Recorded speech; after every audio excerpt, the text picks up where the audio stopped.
Live from Fargo and serving you on TV, online, and on the go. This is Valley News Live at 5:30. A violent storm turns deadly in northern Minnesota.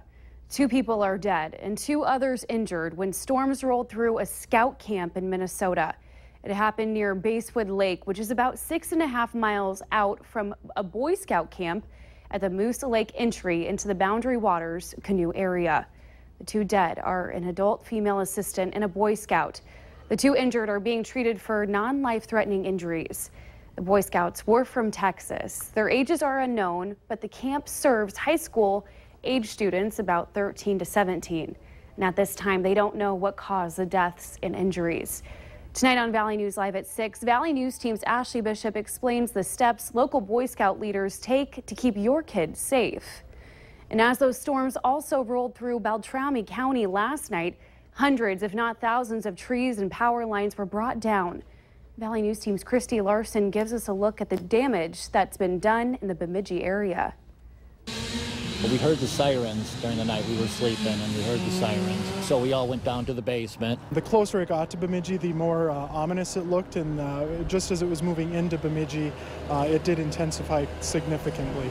It's kind of strange because, you know, you're waking up and you hear these sirens and first you think it's just like, like the fire department or something going through, but it just kept going on and on. The whole county was alerted awake last night. We did issue a code red notification advising them of the damaging winds, and that was based off of reports that deputies were advising their cars were nearly blown off the road. I could hear a loud boom, and we couldn't figure out where it came from. And after the storm went through, we went and checked around the house and didn't find anything, so we thought we were free and clear, but apparently not. I heard a loud boom outside, kind of a crack. I had some friends come home from doing things outside last night, and they told me my car was gone. So I walked outside, got soaking wet, and I saw the tree right through my window. And the damage wasn't just uprooted trees or downed power lines, but I'm standing in the middle of what looks like some twisted scrap metal, but this is actually roofing that came from one of the commercial buildings behind me. And if you also take a look,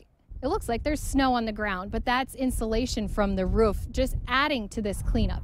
And from 1:30 a.m., when they had to bring out snowplows to help clear roads, through the afternoon, the city is cutting the downed trees and repairing power lines. But some residents say they are trying to stay optimistic. Hopefully insurance can help us out, but it's just way too bad. Had that car for a long time. In Bemidji, Christy Larson, Valley News Live. The county emergency manager says the storm caused tens of thousands of dollars in damages, adding they are heartbroken to lose so many trees, something the area is known for. In Duluth, Minnesota, the damage is obvious, with several businesses impacted by the storm. As you can see, the roof above this Holiday gas station is in pieces, with twisted metal and their logo hanging to the side. The Hampton Inn will also have to repair its roof and siding. You can see those fragments scattered across the ground. Caution tape is up around some parts, warning customers to stay away. And here in the valley, more of the same. Trees scattered the roads this morning in North Fargo, making it traveling pretty difficult for people living in those neighborhoods. Strong winds also ripped down power lines. Utility crews were out all night making those repairs. A small fire in an adjoining wall caused damage to both sides of a twin home in South Fargo this afternoon. Crews were able to contain the fire to a small area before it caused major damage. Luckily, no one was injured. The cause is still under investigation, and because of the hot weather, additional crews were called to the scene to allow for quick rotation between responders. And to better keep you safe, the Moorhead Fire Department is advertising for more firefighters. The department says every 2 years they advertise for more trained firefighters, and they expect several people to retire soon.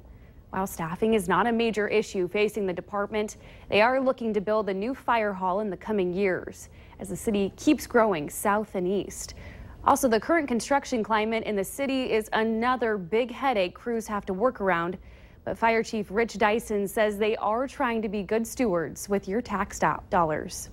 A lot more with inspections and having crews out and splitting crews up where we'll send a rescue truck out and leaving 2 people on an engine so that we can divide and conquer, and that's how we're able to find those efficiencies to cover all of those calls.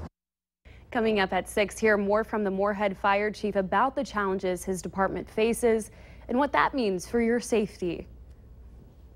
2 people are recovering from injuries after a home invasion in Grand Forks early this morning. Hassan and Hadafi Mohammed are accused of aggravated assault and burglary. Police say the men were arrested in connection with a break-in at a Northside home just before 4 a.m. A man and woman were assaulted and are being treated at Altru Hospital for injuries. Officers found the suspects hiding in a nearby dumpster. And after 2 nights in a row of severe weather, we're quiet today, but the hot, humid air is sticking around. Let's head right over to Robert Hahn in the Weather Center for tonight's forecast. Robert? Yeah, still pretty warm out there. Not quite as hot and as humid yesterday, but still pretty uncomfortable when you head on outside. Before we get into the weather, a couple more pictures of some of the damage elsewhere besides the Bemidji area that we've seen and the portions of the Duluth area. Detroit Lakes, this tree hit a couple of houses, and in the Bagley area, numerous trees uprooted and knocked over. Lots of wind damage across much of the area. Today, thankfully, though, it is a quiet one. 90 right now in Wahpeton, 86 Valley City, 89 here in Fargo. You factor in the humidity. 99 your heat index in Sisseton, 91 here in Fargo. Winds, they've been light. They'll remain light as we head through the rest of the evening. Just a few clouds in the southern valley, and did have a few showers and storms across the far south earlier this afternoon, but those have mostly dissipated. Over the evening hours here in the Fargo area, again, thankfully quiet with lots of sunshine and temperatures dipping down into the mid-80s by 8 o'clock and around 80 by 9. Enjoy the quiet weather because we've got more severe storms to talk about in the 7-day forecast, and we'll detail that forecast coming up in just a few minutes. All right. Thanks, Robert. Our North Dakota Republican delegates are celebrating at the National Convention in Cleveland. A couple of delegates are in the spotlight after they performed an important duty during the North Dakota primary. Washington Bureau Chief Jacqueline Policastro explains. This is where the North Dakota delegates will be sitting on the convention floor, and for some of them, this won't be the first time they cast a highly important vote for Donald Trump. Probably Nathan with the bus. When the call came in, these North Dakota delegates answered. John Trandom and Ben Koppelman are sharing the spotlight for delivering the 1237 vote for Donald Trump. We're going to see times start to change, and Mr. Trump isn't scared to say what's not necessarily politically correct, but what needs to be said. He is going to be socially conservative, which is important to me, and also that he's going to get our fiscal house in order, which is important to our entire world, I would say. They're wearing Mr. 1236, 1237 shirts because they both say they delivered the 1237 vote. For Trandom, it was a call from the Associated Press. And he said, I'm counting delegates for Trump. And I said, how many do you have? He said, 1235. I said, well, let me hand the phone to 1236, and then I'll get back to you on my answer for that one. For Koppelman, it was a chat with the head of the Petroleum Council. And he said, I'm sitting here right with the Trump campaign. If you'll commit, you'll put him over the top in North Dakota. Either way, they're the men who put Donald Trump over the edge in the primary. And now he's the Republican nominee. The delegates told me it doesn't really matter who was the 1237 guy. They say what's important is getting their candidate, Donald Trump, elected. From the Valley News Live Washington Bureau, I'm Jacqueline Policastro. North Dakota Democratic legislative leaders are proposing transferring nearly $300 million into the state's general fund to keep your property taxes from going up. The state is facing a budget shortfall because the money the oil industry brings to the Treasury has dropped, that along with the price of oil. That means more than $300 million to fund state programs simply is not expected to be there. So Governor Dalrymple is getting the legislature together in little over a week to deal with this budget issue. We've not yet seen what the governor and Republican legislative leaders have in mind. But Democrats are showing their hand today. They say in addition to keeping the property tax cuts in place, their plan prevents further cuts to the Department of Corrections and to human services programs like mental health care and addiction treatment. Representative Kathy Hogan is an expert in human services field, and she says that area can't afford any further cuts. In the autism area right now, we have children on waiting lists. So we have children who are identified, we know what their needs are, and they cannot get a service. So for that child and that family, this is a crisis. The special session is set to begin August 2nd. The Grand Forks and East Grand Forks communities will be busy tonight spraying for mosquitoes.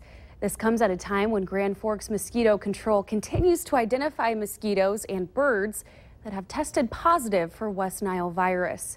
Human cases have also been identified in North Dakota, including Grand Forks County. The cities urge citizens to take proper precautions to avoid being bitten. Spring is scheduled to begin at 9 o'clock tonight. And big crowds are expected tomorrow to do something most of us probably dread. That's going to the dentist.